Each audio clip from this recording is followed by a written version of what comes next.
like, hey, it says they have, 50 grams of protein and there's only like 20 or 30. That happens all the time. So find a good, reputable supplement company,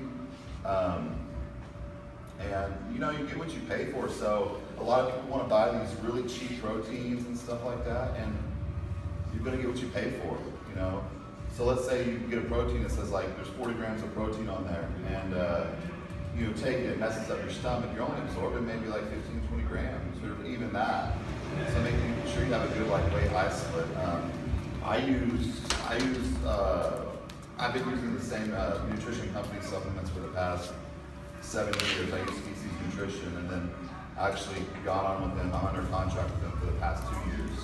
So I was using their supplements when I was sponsored by Muscle Tech, Dymatize, all of them. I was still using the Species supplements. And, I just made one product. I'm not trying to start a supplement line. I made one product that hasn't been made, that's made to take before you go on stage and get a maximum pump and fullness. Because when you're backstage, who's competed in here? Raise your hand. Okay, so when you're backstage, it's hard to get a pump. You feel flat because you're depleted from restricting water or diuretics or whatever the case may be, and this warms you up. It puts blood in your muscles, and it works very well. And also could be used as a pre-workout too. It can get expensive if you use it every day, but I recommend it to my clients, or anybody that uses it. Take on leg day if you're going to take it once a week. Do it on leg day and watch how crazy your pump is.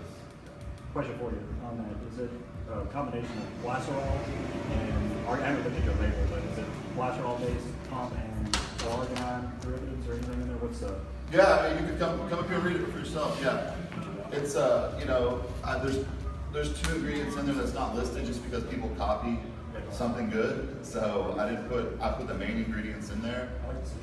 Yeah, I've had a couple of people in here use it. He's used it. James, you've used it. How do you like it? Yeah, it works really well. Yeah, and it's dosed correctly. Fortunately, I have a guy that manufactures my stuff that, yeah, he's honest, and it's dosed correctly. And I'm making a stimulant one. The problem with one, how many of y'all like stimulants in here? Not many? Yeah. Yeah, I sell it there, and I sell it on my website too. And then, so when you have vasodilators that expand the muscle like that, when you add a stimulant to that kind of pulls, they counteract each other. So I've had samples made of the one with stimulant, and the feedback from my clients and friends are I don't get as big as a pump as your other one. It's because the stimulant that's in there. But it works really well. I made it for basically something for me to take because I haven't had a pre-workout ever that I was really like, wow, I really love this stuff. I get a great pump, so I made my own. And then I made it for my clients, and it's doing well, it's selling well, and a lot of people are using it. It wasn't cheap to make, so it's not cheap to buy. These goes for $50 to $60 depending where you're buying it from. But if you're using it just for a competition, you're only using it maybe a few times a year. But me personally, I use it every time I work out right before. It has niacin in there. So you get some people get like that bad niacin flush. They don't know what it is. It's not bad for you. And niacin is actually good for you. But your body gets used to it. So after about 3 or 4 times using it, you're used to it. You don't get that hot, tingly feeling. How do you feel like creatine? Creatine? Yeah. It's good. It's good. I mean, creatine's good.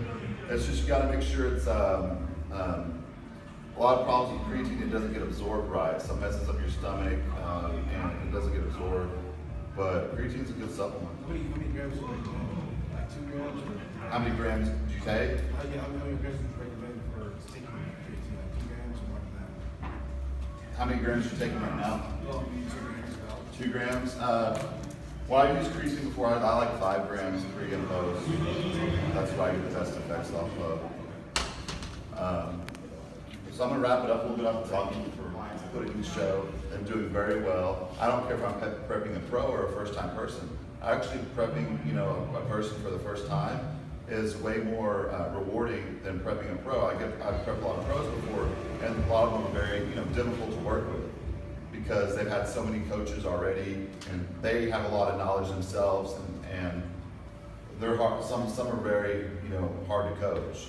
So I love the clients I get that come to me that they're like, I could never compete and win a show, and then we prep and they win a show. That's so rewarding. And so I used to prep a lot more pro and top national level guys, and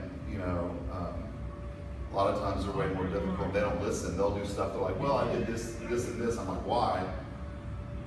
That's not what's on your program. So when someone's new to it all, they'll usually absorb everything like a sponge. You can tell them to do whatever they want, and if they're really driven to do it, they'll do it and do very well. And I've had people that I've got the first show in Texas is next weekend. I got a guy I prepped last year. He came to me. He was just a normal, chubby guy, just wanted to get in better shape. And we started after a couple weeks. I was like, hey, I want you to show you. I was like, men's physique, I was like, no, bodybuilding and classic physique. And so we prepped him, and he won both his shows. And he was just like, this guy was alcoholic for years, and he was out of shape, lived on a healthy life. So he put that addiction towards bodybuilding, and that's why he's really good at it. And then now we put on about 10 muscles in the off season, and he's going to do really well. Here's the thing with bodybuilding and competing: you either have to be like crazy or rich. I mean, it's an expensive hobby. So a lot of people are like, well, I can't afford it or this and that.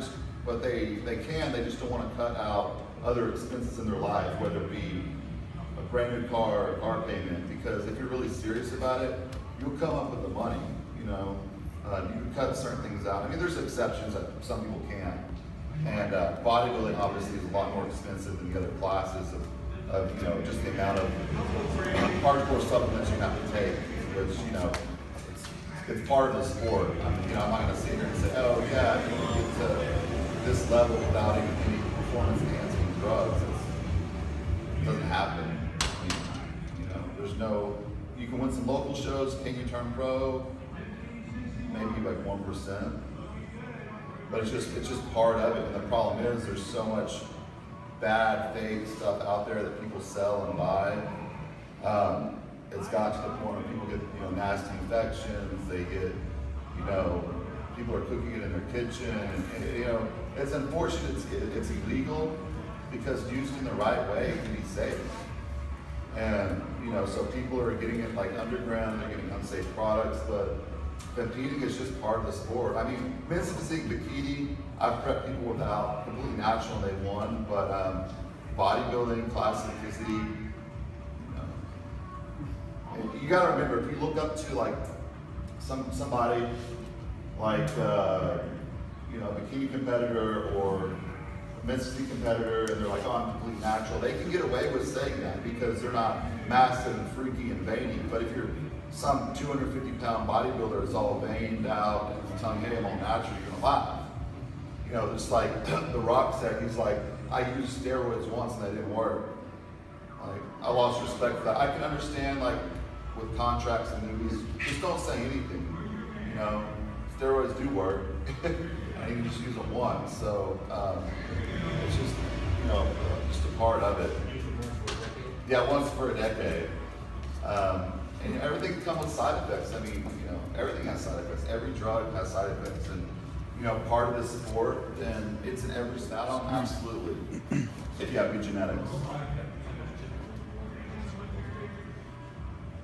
Men, I love conditioning. I think conditioning shows you've done your homework, and that is very respectable. So even if you're still only 150 pounds on stage, if you're shredded to the bone, have shredded glutes, striations everywhere, that shows you've done your homework. People get up on stage and they don't want to go up there because they feel like they're skinny. And you do feel that way. Most bodybuilders never feel like they're big enough. And so they get up on stage and they feel skinny. But these guys that are winning these shows and placing, that are shredded to the bone, they don't weigh that much as people think. They look way bigger on stage. And then these guys that, feel big in the gym, and they walk around their tank tops like they have like the Lat syndrome and all that, they get up on stage and get cream because they have fat in their butt, fat in their glutes. They're not conditioned at all. Yes, ma'am. How do you know you have the genetics for it? Once you start training, you'll kind of know. And some people just have really bad genetics, and they want to do this so bad, and it can be done, but you have to work harder. Or it goes back to the fact where I was talking about the performance enhancing stuff. Some people have to take a little more than others. Some, it's just a part of it. But I can look at someone's body, and a lot of top coaches that know what they're doing, and kind of say, hey, yeah, we can do this. But then you get that one person every once in a while that comes to you, you're like, okay, and then they get started, and their body starts changing. You're like, wow, but genetics is like the number one factor. You got genetics, you got the training and nutrition, and the icing on the cake is like the performance enhancing drugs. So that's the last thing. So many people, I like that part, the suffering, the pushing your body to the limit, the transformation, the end result, that look. So pretty much done. I'll take just questions right now. If y'all have any questions about anything, feel free to ask. There's not that many coaches that are gonna be 100% honest and tell you how it is. There's a lot up there that's we're all here to make money. That's the thing. But there's not a lot of coaches out there that it's gonna turn down clients. I turn down clients all the time. It's not because I'm rich. It's because I'd rather that person pay their rent rather than waste it on some dream that's never going to happen.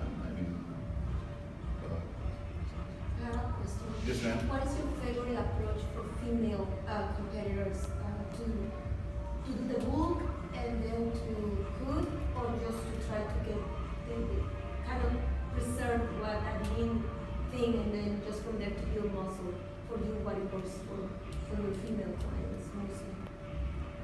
What'd you say? I don't know. How to maintain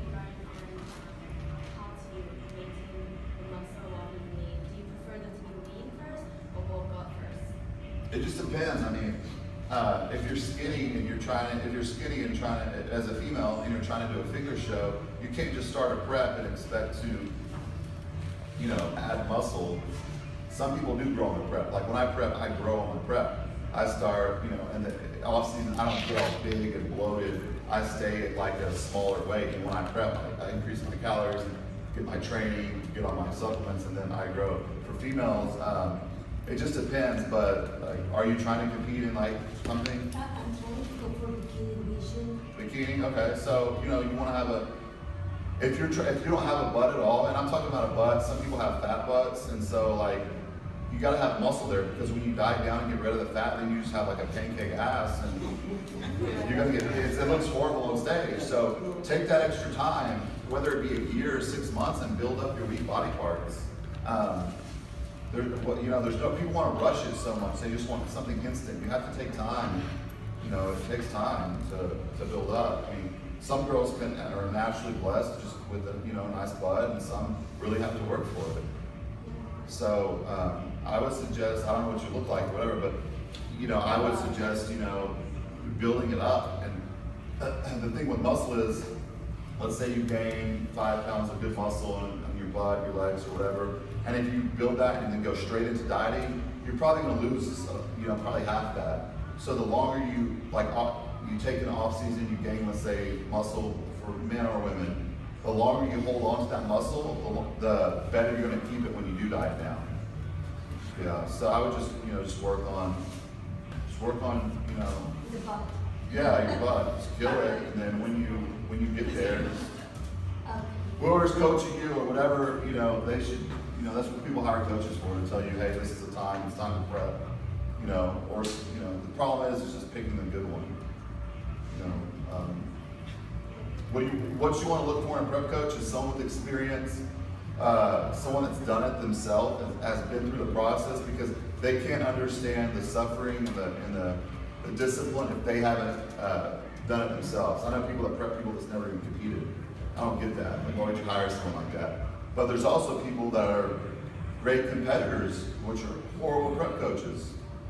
Like Ronnie Coleman will tell you himself, I don't know what I was doing. I just listened to Chad Nichols. So Ronnie has sent me,